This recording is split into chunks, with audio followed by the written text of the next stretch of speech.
Hello, my name is Jupiter Hadley, and today we're doing another version of Jupi Plays All the Games, this time with the Anything But Human Jam.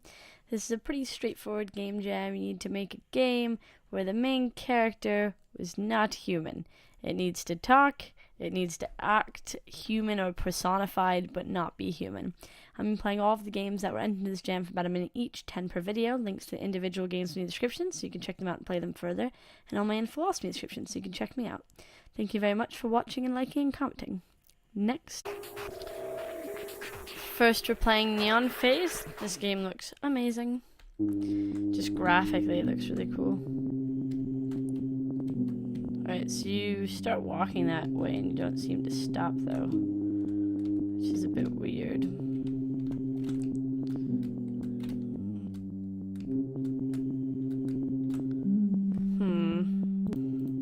Alright. So I just looked up the controls. It says you can play with arrow keys, spacebar, and EDS, but EDS doesn't seem to do anything. I don't know why it was like forcing me to walk one way. For whatever reason.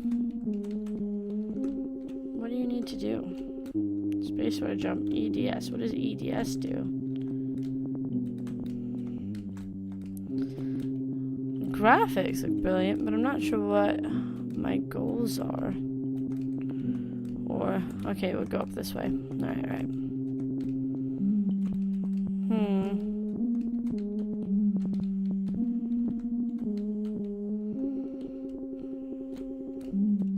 So it said something about getting keys to factory employees, but I don't know how to get...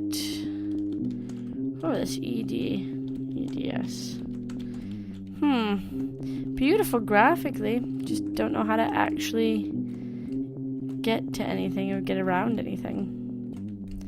That's a shame. Next. We're playing 3D printed Mutant Slicer Demo 2.0. Alright, I'm going to collect these coins and then slice things, I think. I move so fast. What do I slice? What do I slice? The environment looks really nice. I've also got laser eyes. I saw the guys. Ah.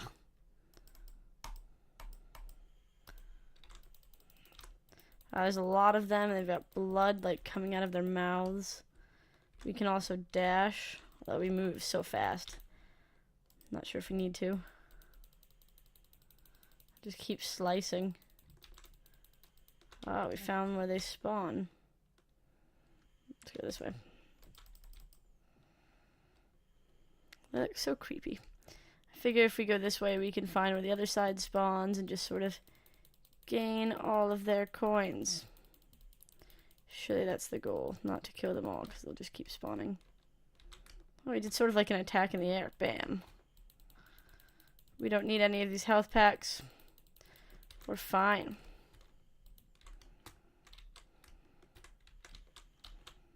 See, look, it repairs us.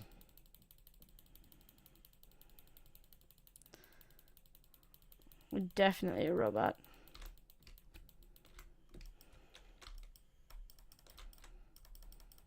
Alright. Next. We're playing Roguedents. Your party is controlled using the mouse. Left click on a rodent to select it and right click to move to a tile that the rodent to that point or an enemy to target. Okay. The camera can be controlled by dragging the mouse while holding the middle mouse button or with WASD. The goal is to reach staircase. There are 4 classes: warrior, rogue, ranger, wizard. Each one has different stats. Also 4 races: rat, hamster, squirrel, mouse. Alright. The whole party can be moved. Oh, can I play? Space.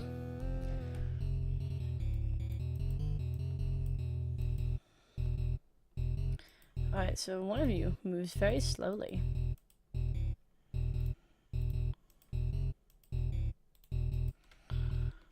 Why is that one so slow? Oh, because there's not tiles in some of these places? You guys are silly. And he is very slow.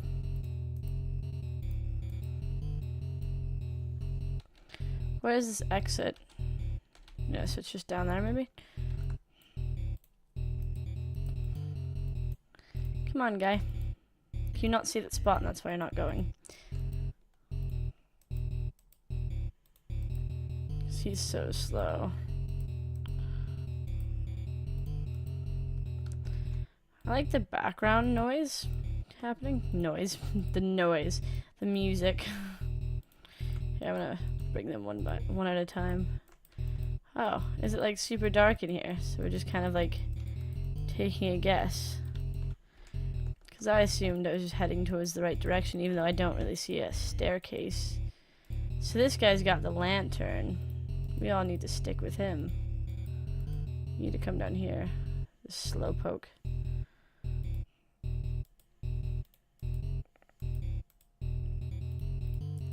This looks like a very interesting game. Not sure how I feel about this really slow character we have, but...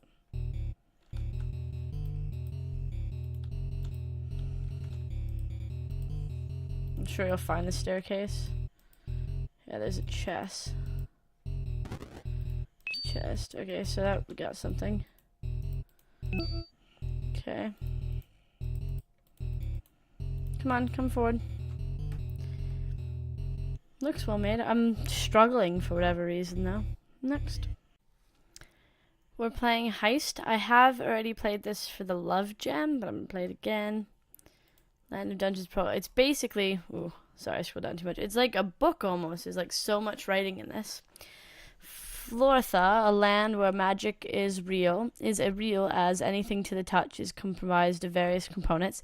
Itwata, the land of sakura trees. Taruko, the land of vast mountains and forests of pine. Baroku and Sembra, the land of desert and sand. Mara and Akura, the land filled with huge mountains that blacked out the sun, and paths that lead to various places in land covered in black. And Moriah, the land of ancient temples and forests. All of these lands, though separate of each other, share a common thing: the mysterious dungeons that have been in these lands for years before the lands were governed by politics. Every dungeon is vastly different from the other. Some are small and can be trekked with ease. Others are not as small and more dangerous to trek and to even come out alive and tell the tale of what lies in them. These dungeons spread around the lands of Foithora are designed to be a test of sorts for people who have studied the art of magic and desire to be true sorcerers. Though many take the trek, barely any come back alive intact with their body and sanity. So our story begins in the land of Atwa, in a house where a black and white cat who has studied the art of magic has yet to realize what future holds for him and for those whom we shall meet along the way. Hopefully I get selected. I've trained magic for years since I was a child. I've got to stay confident as my father taught me. So this is a very well-written story about a cat who has studied magic and wants to go on an adventure. It's very impressive, this game. Next. We're playing Okami Tora. Okami Tora. I don't know if I've said that right, but it's okay. Prologue. Pants fill the air around the two animals, pounding through the wood. One a small herbivore frantically attempting to escape, the other a fierce predator intent upon catching the fleeing prey in front of it. The pair thundered through the wildlife, disturbing a few nocturnal critters going through their nightly routine. Few paid the pair much mind, though, those who could manage to pick up the scent of fear, wondering what could be happening. Teeth glinted in the moonlight, the elongated incisors of the prey and the glistening canines of the hunter. Claws scrambled at the ground, pushing to go faster to escape. Large paws dug into the grass, using the momentum to propel them further. Coming to a clear, the prey felt a sense of relief. The burrow wasn't much further. All he had to do was get to it, and then he would be safe. Bright yellow eyes narrowed fiercely. The predator smelled the rabbits nearby. That could only mean that his prey would be lost to him soon. Putting on a burst of speed, the wolf propelled himself forward. Ah! The wolf glared down at the rabbit beneath its paws. Yellow eyes stared into brown. Unbeknownst to either, a pair of wide green eyes watched them from the bushes. "Where is she, Usagi?" "She's gone, Howley. It was foolish of you to tamper with natures as you have." "Where is my daughter, you disgusting rabbit?" The rabbit let out a short laugh. "Check the bottom of the waterfall." A vicious howl filled the air, the heart-wrenching sound of a father murmuring his daughter. A large white paw rose to cover the moon for only a split second before it fell. The green eyes in the bush widened in terror as the yellow claws of the wolf slashed into the brown fur of the rabbit again and again, until all that remained was a mangled corpse. As the wolf turned and slunk back into the woods, another brown rabbit broke from the nearby burrow and dragged the white one that had been watching into their home. Further away, another member of the family hopped furiously towards the waterfall, a tightly wrapped bundle in her arms. The little baby had soothed into sleep with the stuffed tiger in her grip and the rhythmic hopping. This is very interesting. It's very well written and descriptive, and I like it. I feel bad for the wolf, which is weird. Next. We're playing Haus of Araki. Shit, she's stolen your beloved BMW. Spectacular sequence boy says it was Akari. I saw him do it. You follow the tire marks. Randy Hawes, someone's eaten his heart. A cross is burning in the front yard and there's the scent of blood in the air. These are important clues. You can feel it in your loins. Fresh tire marks lay in the snow off to the left. A mysterious figure can also be seen at the window. You approach the house to discover the door is completely locked, and you've never been good at any of the lockpicking stuff anyway. The mysterious figure evaporates. Hamish, still in human form, is trying to have his way with one of the hens. He's done this before, and tiptoeing past him might be for the best, though you really want to know who took your car. You walk around the situation. A zeppelin crashes from out of the sky and lands somewhere off in the distance. They probably need your help, but your car also, you must find it. You rush off to the crash site, but it's already too late. There's blood and offal on everything. The smell is detectable. You reach the bridge, and there's a troll child again. He says, "Give me 19 yen and you may pass." You remember also that there's a hammer in your trouser pocket. You do a few jumping jacks and begin to sweat. You hand him the money, and he says your car is that way, and he points east. There's a video out on one of the illuminated billboards. It's one of a man walking towards the volcano.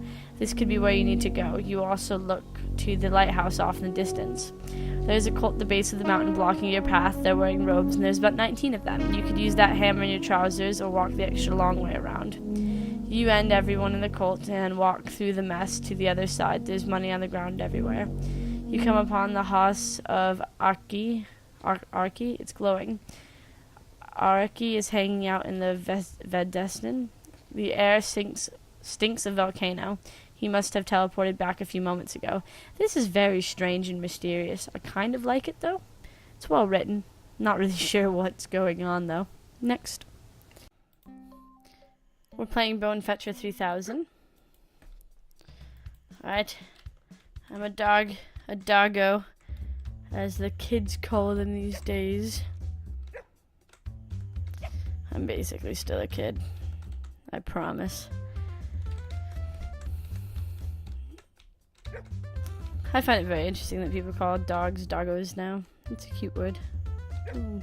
And this one's getting loads of bones. Oh, it's a patio. Okay. We get more time when we get bones as well. Bye, bird.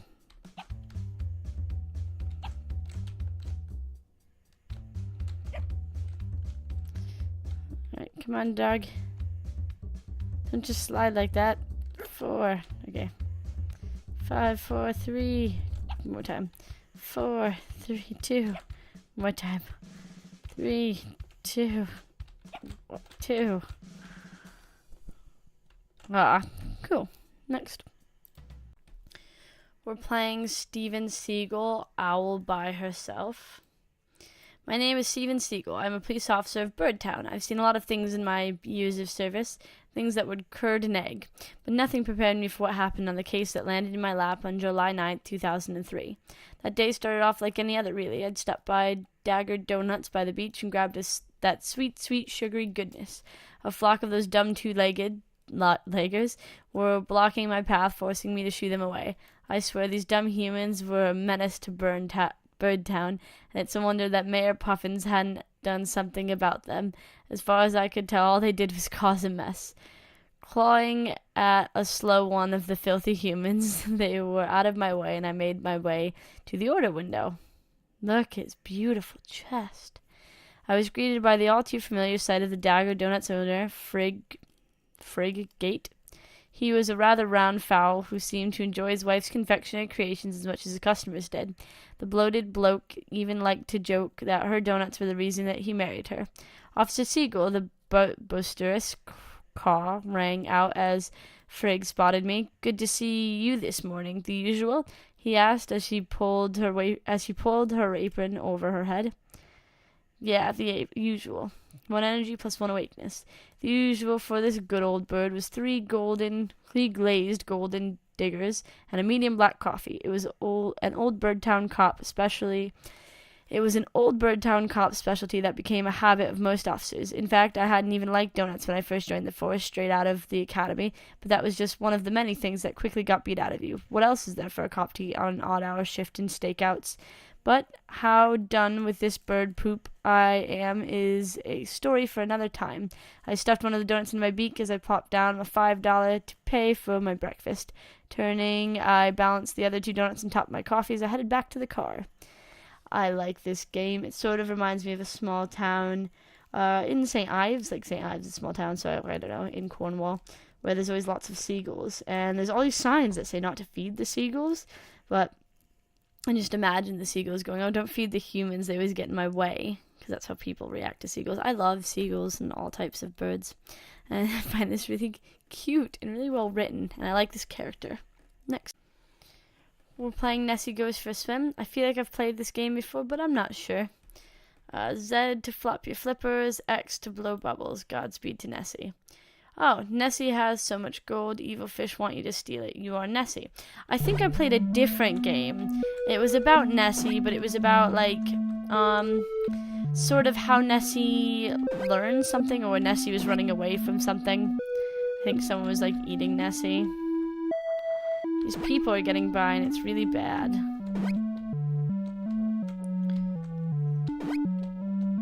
Alright. Stay away from my gold. That was too late. Oh, I didn't even see what that said. It said something. I'm gonna catch one and then let the rest sort of go by just so I can see what the end screen is. Maybe I won't catch any, who knows. You can only blow out 1 bubble at a time, so until it gets up. Alright, the fish stole your treasure. They used it to buy a Sega CD. What a waste. Aw, very, very cute game. Next. We're playing Cardboard Catbox Cave Catastrophe. Oh, thank you. I'm definitely going to use this footage. So, 1 player. What? I had something to do with this game. Previously on Cardboard Catbox. It's a note from Jupiter Hadley. Dear Shrodley. I definitely said that right. I'm giving up playing indie games, making indie games, YouTube, Let's Play videos, and being the world record holder for playing the most indie games. Love, Jupi. P.S. Remember to lock your door. Dun dun dun. No! I need to get over there and find out what happened. Swoosh. Hi, Jupiter. We're at Jupiter's house. Hi, Jupiter. Is it true you're quitting? Hi, Catbox. I'm afraid that it's true. I love how I'm also a box. I switched my laptop on this morning, ready to make indie game Let's Plays. I looked for my spreadsheet of power and found they were all gone. What's so important about spreadsheets? It took all of the chaotic magic of word... I'm just laughing at this. It took all of the chaotic magic of the world of indie games. I simplified and compressed it into 5 spreadsheets of power. This is my life, really. Then I made 1 further spreadsheet that into this I poured all of my organizational skills. Without them, I can't make indie game Let's Plays. I will do this thing you ask on the day of my hamster's wedding. I didn't ask you anything. Are you doing your cat father impression again? Catfish. Are there any clues as to who took the spreadsheets? Just this card that was left behind. Let me take a look. Here we go. 5 spreadsheets for the indie dev peeps. 1 for each weekday. 1 to organize them all and help make Let's Plays. This is Squiddy McCloud's card. Why would he take my spreadsheets? I will find out. He lives in Squidropolis. The fastest way is through the dun-dun-dun, the Cave of Catastrophe. Sounds dangerous. Better take sandwiches. Care! Swoosh. Oh my goodness. My life is literally done on... Oh, I keep dying. My life is literally done on just a couple of spreadsheets. That's how I organize everything. And it's like my secret to... Well, not really a secret because I talk about it. But it's how I sort of get so much done. It's just loads of like lists and spreadsheets. Oh, this is hilarious. I forgot that the developer of this game had said that he was making a game. about me. You move forward no matter what. Like, this is me hitting the back button. So that's why I ran into stuff that it doesn't look like I should quite be running into. That's so funny.